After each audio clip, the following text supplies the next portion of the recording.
সেই সাইনবোর্ডে তারা যে কথাটি লিখেছে তার বাংলা অর্থ হলো এই: আমেরিকা অপেক্ষা করো, আমরা তোমাদের এয়ারক্রাফট ডাউন করতে যাচ্ছি। অর্থাৎ আমেরিকার যে অহংকার, মার্কিন এয়ারক্রাফট ক্যারিয়ার যার নাম আব্রাহাম লিঙ্কন, সেই আব্রাহাম লিঙ্কন যেটা তৈরি হয়েছে কয়েক হাজার কোটি টাকা, কয়েক হাজার কোটি ডলারে, বলা হচ্ছে এই পৃথিবীর সবচেয়ে ভয়ঙ্কর এয়ারক্রাফট ক্যারিয়ার, যে ক্যারিয়ারের ভিতরে একসঙ্গে 70টির অধিক যুদ্ধ বিমান থাকতে পারে, উঠতে পারে, অ্যাটাক করতে পারে। এবং এই এয়ারক্রাফট ক্যারিয়ারের সঙ্গে আরো বেশ কিছু ওয়ারশিপ থাকে যেগুলো এটাকে নিয়ন্ত্রণ করে, কাউন্টার অ্যাটাক করে এবং পাশাপাশি যুদ্ধ পরিস্থিতিকে পুরো কন্ট্রোল করে।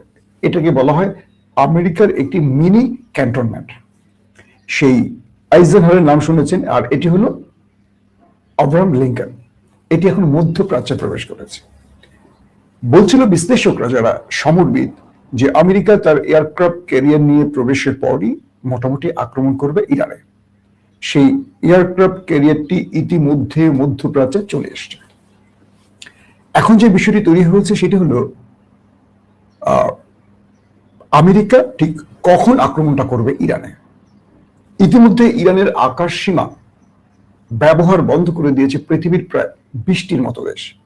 এই সংখ্যাটা বাড়ছে, অর্থাৎ যে কোনো সময় ইরানে আক্রমণ হতে পারে এই তথ্য তাদের কাছে আছে বলে তারা ইরানের আকাশ বন্ধ করে দিয়েছে। মানে ইরানের আকাশ দিয়ে কোনো ফ্লাইট আসা যাওয়া করছে না। তার মানে যে কোনো সময় ইরান আক্রান্ত হতে পারে। অন্যদিকে দখলদার দেশটির মধ্যে সর্বোচ্চ নিরাপত্তা তৈরি হয়েছে। মানে যখন তারা পাল্টা কোনো দেশে আক্রমণ চালায় সেক্ষেত্রে তারা তাদের নিরাপত্তাটাকে আগে নিশ্চিত করে। তাই বলা হচ্ছে যে দখলদার দেশটির মধ্যে সর্বোচ্চ নিরাপত্তা তৈরি করা হয়েছে যাতে করে আক্রান্ত তারা না হয়। আবার ইসরায়েলের গণমাধ্যম বলছে যে ইরানের কাছে 2000-এর অধিক মিসাইল রয়েছে। যদিও ইরান এই সংখ্যাটাকে প্রকাশ্যে আনে না, তবে ইরানের গণমাধ্যম বলে তাদের কাছে এরও অনেক অধিক মিসাইল রয়েছে বা মিসাইল ভান্ডার রয়েছে। কারণ ইরানের যে মিসাইলগুলো রয়েছে এগুলো অধিকাংশই মাটির নিচে। তারা যে টেস্টগুলো করে মাটির নিচে। যেমন ধরেন কালকে সবচেয়ে বড় ব্রেকিং খবরটি কি ছিল, আমি যদিও কালকে আপনাদের খবর দিতে পারিনি। তো যেই বিষয়টি ছিল যে ইরানের একটি অঞ্চলে মানে 1 ঘন্টার ব্যবধানে বলা হচ্ছে 90টি ভূমিকম্প হয়েছে।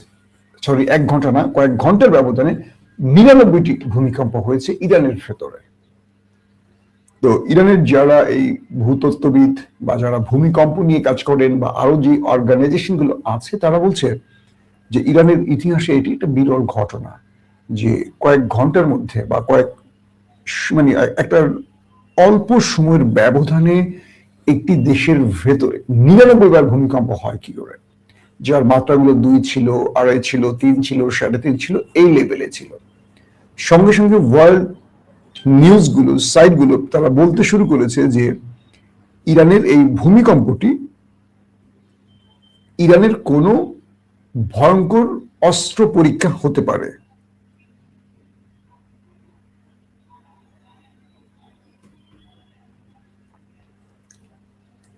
তো বিষয়টা হলো যে 99 বার ভূমিকম্পের অর্থটা কি?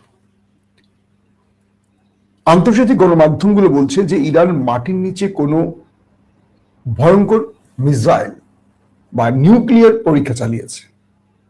এবং যেহেতু আমেরিকা ইরানের বিরুদ্ধে যুদ্ধের জন্য আসছে বা যুদ্ধটা শুরু হচ্ছে খুব অল্প সময়ের ব্যবধানে বা যে কোনো সময়, তাই ইরান তার সবচেয়ে ভয়ঙ্কর অস্ত্রগুলোর শেষ পরীক্ষাটা চালাচ্ছে, আর সেটা মাটির নিচে। আর তাই 99 বার ভূমিকম্প হয়েছে। এখন কেউ কেউ বলছেন তাহলে কি ইরান তার পারমাণবিক টেস্ট করে ফেলেছে? এই প্রশ্নটি এসছে, যদিও ইরান এই বিষয়টি কখনো মুখ খোলে না। হতে পারে ইরান তার পারমাণবিক পরীক্ষা টেস্ট করে ফেলেছে, হতে পারে ইরান তার সবচেয়ে ভয়ঙ্কর মিসাইল সেটিরও পরীক্ষা চালিয়েছে, হতে পারে ইরান তার কাছে থাকা আরো ভয়ঙ্কর কোনো কিছু পরীক্ষা চালিয়েছে। অর্থাৎ পরীক্ষা ইরান চালিয়েছে এটা সব সেক্টর থেকে মোটামুটি নিশ্চিত, নতুবা এই অল্প সময়ের ব্যবধানে 99 বার ভূমিকম্প হওয়ার প্রশ্ন আসে না।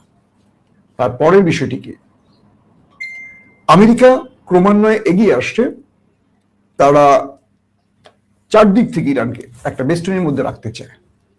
এরই মধ্যে একটি খবর এসছে যে মধ্যপ্রাচ্যের কিছু আউটলেট বলছে যে ইসরায়েলের একটি কমান্ড সেন্টার মার্কিন, ইসরায়েলি এবং একটি মুসলিম দেশের সেনাদের মধ্যে একটা বৈঠক চলছিল বা মিটিং চলছিল। তো এটা দেখলাম যে আরো কয়েকজন এই নিউজটা করেছে। এটা মানে কনফার্ম কোনো রিলায়েবল সোর্স থেকে কোনো খবর পাইনি বলে আমি একটু ডিলে করছিলাম, বাট কিছু কিছু আউটলেট বলে ফেলছে ইতিমধ্যে, যেটা মধ্যপ্রাচ্যের আউটলেট বলছে যে ইসরায়েলের যে কমান্ড সেন্টার রয়েছে সেই সেন্টারে আমেরিকান এবং ইসরায়েলিরা ইরানে আক্রমণের একটা পরিকল্পনা করছিল। সেখানে মিশরের কয়েকজন মুসলিম সেনা কমান্ডারকে দেখা গেছে যারা সেখানে বসে সেই বক্তব্যগুলোকে নোট করছে এবং সেখানে তারা ভূমিকা রাখছে। প্রশ্ন হলো যে এই মুহূর্তে ইসরায়েলে কেন তারা গেছেন এবং তারা সেখানে মানে মিশরের বা যে কোনো দেশেরই হোক এই মুসলিম সেনাবাহিনী সেখান থেকে আসলে কিসের আশায় গেছে এবং তারা ইসরায়েলের পক্ষে মাঠে নেমে ইরানকে কি বার্তা দিতে চাইছে। আমরা মিশরকে সবসময় জানি যে এই রাষ্ট্রটি এখন পর্যন্ত মুসলিম সেনাবাহিনী বা সবচেয়ে বড় সেনাবাহিনীর দেশ, মানে পৃথিবীতে যতগুলো মুসলিম দেশ আছে তার মধ্যে সবচেয়ে বড় সেনাবাহিনীর যে দেশটি তার নাম হলো মিশর, সবচেয়ে বড় মুসলমানদের রাষ্ট্রের মধ্যে। কিন্তু এই রাষ্ট্রটিতে বসে আছে মার্কিন পুতুল আব্দুল ফাত্তাহ আল সিসি রাষ্ট্রপ্রধান হিসেবে, যিনি গণতান্ত্রিকভাবে নির্বাচিত মোহাম্মদ মুরসিকে ক্ষমতা থেকে হটিয়ে ব্রাদারহুডকে একদম নিঃশেষ করে দিয়ে অবৈধ পন্থায় ক্ষমতায় বসে আছে। মার্কিনীরা সবসময় বলে থাকে যে তারা গণতন্ত্রের পক্ষে, কিন্তু দেখেন মার্কিন মদতপুষ্ট যেখানেই ব্যক্তিরা আছেন তাদের কোনো গণতন্ত্রের প্রয়োজন হয় না, তারা বিনা ভোটেও থাকতে পারে।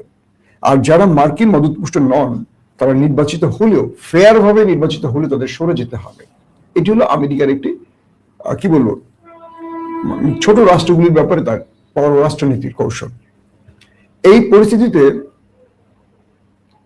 মার্কিন যুক্তরাষ্ট্রকে প্রথম ধাক্কা দিতে চাইছে, অর্থাৎ ইরান যে খেলাটা দেখাতে চাইছে, যে কথা দিয়ে আমি আমার শিরোনামটি দিয়েছিলাম বা শুরু করতে চাইছি, সেটা হলো ইরানের মতো একটি দেশ কি করে খেলবে আমেরিকার সাথে। ইরান যে বড় ব্যানারটি লাগিয়েছে তার তেহরানের বড় সড়কে গুরুত্বপূর্ণ স্থানে বিশাল করে, তার মেসেজটা ইরান আমেরিকাকে দিতে চাইছে যে আমেরিকা, তুমি যে আব্রাহাম লিঙ্কন নিয়ে সবচেয়ে বড় কি বলে এয়ারক্রাফট ক্যারিয়ার নিয়ে তুমি প্রবেশ করেছো, এটাকে আমরা ডাউন করতে যাচ্ছি। মিনস যে এটা হলো আমাদের মূল লক্ষ্যবস্তু। ইতিমধ্যে ইরানের ড্রোন গুলো সেই আব্রাহাম লিঙ্কনকে পর্যবেক্ষণ করছে। কিছু সূত্র বলছে ইরান তার ড্রোন দিয়ে সেটাকে নিখুঁতভাবে টার্গেটেড নিয়েছে এবং মিসাইল সিস্টেমকে, অর্থাৎ তার হাইপারসোনিক বা সুপারসোনিক মিসাইল দিয়ে ইরান সেটিকে টার্গেট করার জন্য টার্গেট লক করেছে। এটা হলো সবচেয়ে ডেঞ্জারাস খবর। প্রশ্ন হলো ইরানের কাছে হাইপারসোনিক সুপারসোনিক আছে কিনা। ইতিমধ্যে দখলদারদের সাথে 12 দিনের যে যুদ্ধটা লেগেছে সেখানে ইরান হাইপারসোনিক ব্যবহার করেছে এবং আপনারা জানেন যে দখলদারদের বাঁচাবার জন্য 8টি দেশ 8টি লেয়ার তৈরি করেছিল। অর্থাৎ ইসরায়েলকে ইরানের হাত থেকে বাঁচাবার জন্য জর্দান থেকে শুরু করে সৌদি আরব থেকে শুরু করে ধাপে ধাপে ধাপে ধাপে ধাপে ধাপে চেকপোস্ট, আমরা চেকপোস্ট ধরি বোঝাই আপনাদের, লেয়ার তৈরি করেছে। প্রথম সৌদি আরবের আকাশ প্রতিরক্ষা সিস্টেম, জর্দানের আকাশ প্রতিরক্ষা সিস্টেম, ব্রিটিশ আকাশ প্রতিরক্ষা সিস্টেম, ফ্রান্স আকাশ প্রতিরক্ষা সিস্টেম, মার্কিন প্যাট্রিয়ট আকাশ প্রতিরক্ষা সিস্টেম, মার্কিন এই মুহূর্তে সবচেয়ে আপডেট যে আকাশ প্রতিরক্ষা সিস্টেম সেই থার্ড সিস্টেম, ইসরায়েলের ডেভিড স্লিমিং, ইসরায়েলের আয়রন ডোম, এরকম সিরিজ 8টি লেয়ার ভেদ করেছিল ইরান 12 দিনের যুদ্ধে তার হাইপারসোনিক দিয়ে। এবং আমরা দেখেছি পুরো নাস্তানুবোধ করে ছেড়েছিল তাদেরকে, তাদের গুরুত্বপূর্ণ কিচ্ছু বাদ রাখে নাই।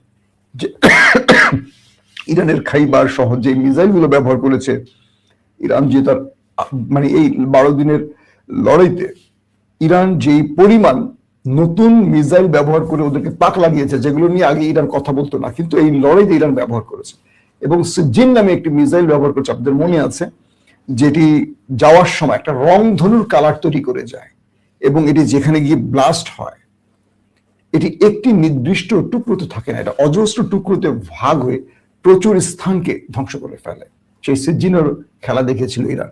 ইরান বলছিল যে এটা আমাদের ছিল একটা দখলদারদের সাথে প্রাক প্রস্তুতির বাস্তবায়ন, কিন্তু এবার ইরান অনেক প্রস্তুতি নিয়েছে এবং এই 12 দিনের যুদ্ধের পর যে লম্বা সময়টা গেছে, এই সময়টা ইরান সর্বোচ্চ পরিমাণ মিসাইল তৈরি করেছে, কারণ তারা জানে যে দখলদাররা যে মারটা খেয়েছে এটার প্রতিশোধ তারা নেবে।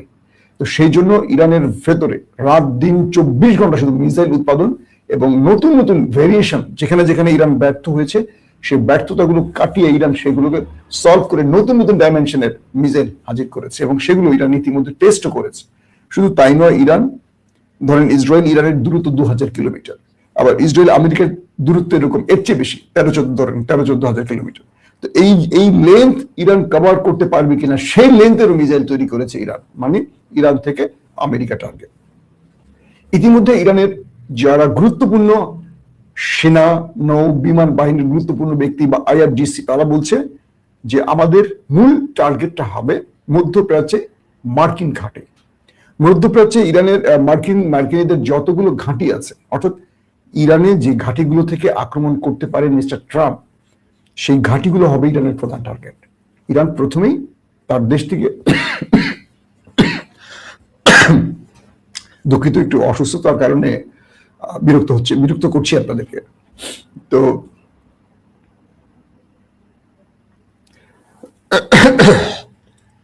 পানি দাও।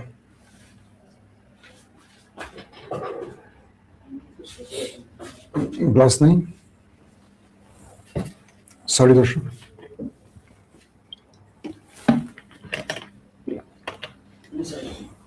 আমি টানা সফরের মধ্যে থাকার কারণে বা একটু বিভিন্ন কারণেই হোক, মানসিকভাবে শারীরিকভাবে একটু অসুস্থতার কারণে হয়তো বা প্রবলেম হচ্ছে। তো যে বিষয়টি তৈরি হচ্ছে দর্শক, যে ইরান তার এই পরীক্ষাগুলো আমেরিকার ক্ষেত্রে শুধু ব্যবহার করবে না, এখানে ইরান তার কিছু মিত্রকে টেনে আনছে। ধরেন আমেরিকার আধুনিক অস্ত্র কি কি আছে, তার মোকাবেলায় পৃথিবীর আরেকটা দেশ অনেক আধুনিক প্রযুক্তির অস্ত্র তৈরি করেছে, তার নাম হলো চীন। যে চীন বলা হচ্ছে 16 থেকে 20টি কার্গো ভরে ইরানে প্রচুর সংখ্যক অস্ত্র পাঠিয়েছে। তো ইরান এগুলোকে ব্যবহার করবে, যদিও ইরান এগুলো নিয়ে এখন মুখ খুলছে না। রাশিয়া থেকে কিছু পেয়েছে, টার্কি থেকে কিছু পেয়েছে। তো সবকিছু মিলে ইরানের এবারের পরীক্ষাটা হলো তারা আক্রান্ত হলে তারা কি করবে। গত 2-3 দিন ধরে ইরান বলার চেষ্টা করছে যে আমরা যদি আক্রান্ত হই, আমরা কোনো সার্জিক্যাল স্ট্রাইক বা কোনো স্ট্রাইক টাইপের অ্যাটাকে যাব না। অর্থাৎ আমেরিকা যদি আমাদের আক্রমণ করে, সেক্ষেত্রে পাল্টা একটা আক্রমণ করে আমরা থেমে থাকবো না, আমরা আমাদের সর্বোচ্চটা এখানে ব্যবহার করব। 1 নম্বর। 2 নম্বর, ইরান বলছে আলী খামেনি হলো আমাদের রেড লাইন। যদি শত্রুরা আলী খামেনিকে টার্গেট করে, সেক্ষেত্রে ইরান তার একটি অস্ত্র আর ঘরে মজুদ রাখবে না, প্রত্যেকটাই শত্রুর দিকে ছুটবে। ইরানের যতটুকু সক্ষমতা আছে, শক্তি আছে, পুরোটা ইরান ব্যয় করবে শত্রুর বিরুদ্ধে যদি আলী খামেনিকে টাচ করা হয়। ইতিমধ্যে বিশ্ব গণমাধ্যমগুলো বলছে ইরান আলী খামেনিকে তার শেল্টার জন্য নিয়ে গেছে, অর্থাৎ বাংকারে নিয়ে গেছে। তিনি যে বাংকারটিতে তার জন্য একদম পার্সোনালি তৈরি করা হয়েছে, সেই বাংকারে আলী খামেনিকে সরিয়ে নেওয়া হয়েছে। তার মানে ইরানের কাছে গোয়েন্দা তথ্য আছে, যে কোনো মুহূর্তে অ্যাটাক চলে আসবে। কারণ ইতিমধ্যে আমেরিকা তার নৌ মহড়া শুরু করে দিয়েছে। নৌ মিন্স সেনা মহড়া শুরু করেছে, তার বিমান মহড়া শুরু করে দিয়েছে। অর্থাৎ ইরানের উপরে আক্রমণের জন্য তার যে বিমানগুলো ব্যবহার করবে, কোন পজিশন থেকে করবে, কিভাবে করবে, কোন টাইপের মিসাইল ছড়বে, টমাহক ছড়বে না B2 বোম্বার্স ছড়বে, 35 ব্যবহার করবে না 16 ব্যবহার করবে, এই যে বিষয়গুলো, এই জিনিসগুলো আমেরিকা মহড়া শুরু করে দিয়েছে। তার মানে আমরা বলতে পারি যে কোনো সময় ইরান অ্যাটাক শুরু হবে। আর ইরানও এটা ফুল ফ্রেম ওয়ার হিসাবে নেবে, অর্থাৎ তারা ফুল যুদ্ধে চড়াবে, এইটার ঘোষণা দিয়ে বসছে। আর আলী খামেনির জন্য সর্বোচ্চ নিরাপত্তা তো তৈরি হয়েছে, পাশাপাশি আলী খামেনির অবস্থান হাতে গোনা খুব কম লোক জানে। অর্থাৎ ইরানের আলী খামেনির পরিবারকেও জানানো হয় না, সেনাবাহিনীকেও জানানো হয়নি, তার পার্সোনাল কিছু বডিগার্ড, তাদের মধ্য থেকে 2-1 জন জানেন তিনি কোথায় আছেন। এর আগেও 12 দিনের যুদ্ধে আলী খামেনিকে এভাবে নিরাপদে সরিয়ে নেওয়া হয়েছে। কারণ দখলদারদের টার্গেট হলো বা পশ্চিমাদের টার্গেট হলো খামেনিকে শেষ করতে পারলে এই রেজিম শেষ হয়ে যাবে, মানে ইসলামিক প্রজাতন্ত্র ইরানের বিদায় ঘটবে, আসবে সেকুলার ইরান বা মার্কিন মদতপুষ্ট একটা রাষ্ট্র ব্যবস্থা। তো তারা তাহলে আর যুদ্ধ করতে হবে না। খামেনির মৃত্যুর পর 40 বছরের এই রেজিমের মৃত্যু হবে, এই থেকে তারা তাদের প্রথম টার্গেটটা হলো তারা স্ট্রাইক আকারে যাবে, অর্থাৎ ইরানকে একদম শেষ করবে। বিষয়টা এরকম, তাদের ব্যালিস্টিক প্রকল্প ধ্বংস করবে, ক্রুজ প্রকল্প ধ্বংস করবে, কামিকাজি প্রকল্প ধ্বংস করবে, তাদের কি বলে তাদের পারমাণবিক প্রকল্প ধ্বংস করবে, তাদের বিজ্ঞানীদের ধ্বংস করবে, তাদের পাওয়ার প্ল্যান্ট ধ্বংস করবে। পাশাপাশি এই মধ্য থেকে তাদের মূল টার্গেট খামেনিকে ধ্বংস করা। অর্থাৎ আমেরিকা ইসরায়েল যে স্ট্রাইকটা চালাবে, তাদের কাছে যদি তথ্য থাকে যে এই বাংকারে খামেনি আছে, সেইটাকে তারা টার্গেট করবে। আর খামেনি বলেছেন তার বয়স আল্লাহ যেটুকু দিয়েছেন এনাফ, মানে পার হয়ে গেছে, তার মানুষ এতদিন বাঁচে না, তিনি বেঁচে আছেন এবং তিনি মনে করছেন তার মৃত্যুর মধ্য দিয়ে ইরানের এই ইসলামিক প্রজাতন্ত্র ইরানের বিদায় ঘটবে না, সেখানে নতুন করে কেউ হাল ধরবে। তো এখন ইরান মনে করছে তাকে সর্বোচ্চ নিরাপত্তা দিয়ে বাঁচিয়ে রাখা জরুরি, কারণ খামেনিকে লাগবে এই রাষ্ট্রের জন্য। আর শত্রু টার্গেট খামেনিকে আগে শেষ করা, তারপর ইরানকে শেষ করা। তো এইভাবে ইরান একটা বড় রকম চাপের মধ্যে আছে, শত্রুরা ইরানকে টার্গেট করে